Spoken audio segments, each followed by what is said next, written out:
La parabole du levain de Jésus se retrouve dans 2 évangiles. C'est une histoire très simple, un instantané de la vie, en réalité.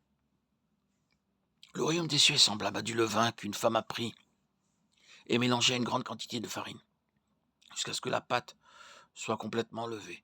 Matthieu 13, 33, Luc 13, 20, 21. Jésus utilise cette histoire comme une leçon pratique pour illustrer le royaume des cieux. Une femme prend de la levure et la mélange à la pâte. Finalement, toute la pâte est levée. Qu'est-ce que cela signifie? Dans la parabole du levain, nous apprenons plusieurs choses sur le fonctionnement du royaume à notre époque. Chacune de ces leçons découle de la nature de la levure. Tout d'abord, le royaume de Dieu peut avoir des débuts modestes, mais il va croître. La levure est de taille microscopique, et seule une petite quantité est pétrie dans la pâte.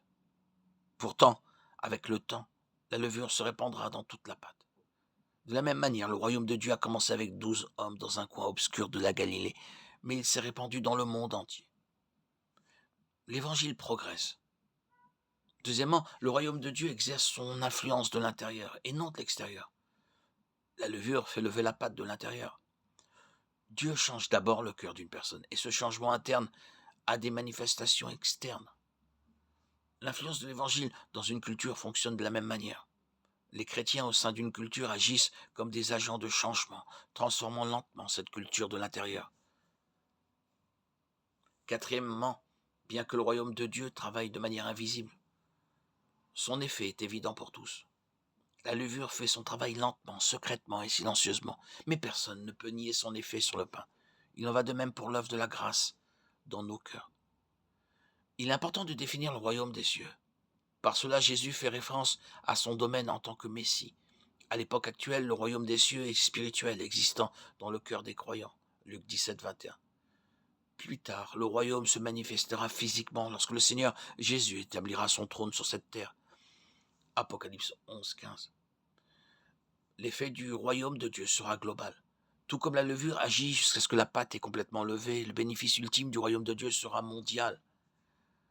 Psaume 72, 19, Daniel 2, 35.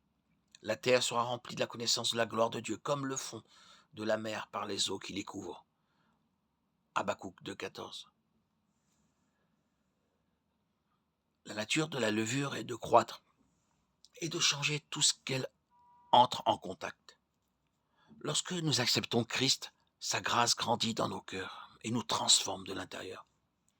Alors que l'Évangile transforme des vies, il exerce une influence omniprésente dans le monde entier. Alors que nous reflétons la gloire du Seigneur, le Seigneur qui est l'Esprit nous rend de plus en plus semblables à lui, à mesure que nous sommes transformés en sa glorieuse image. Ainsi, nous tous qui avons ôté ce voile, nous pouvons contempler la gloire du Seigneur. Le Seigneur qui est l'Esprit nous rend de plus en plus semblables à lui à mesure que nous sommes transformés en sa gloire. 2 Corinthiens 3, 18.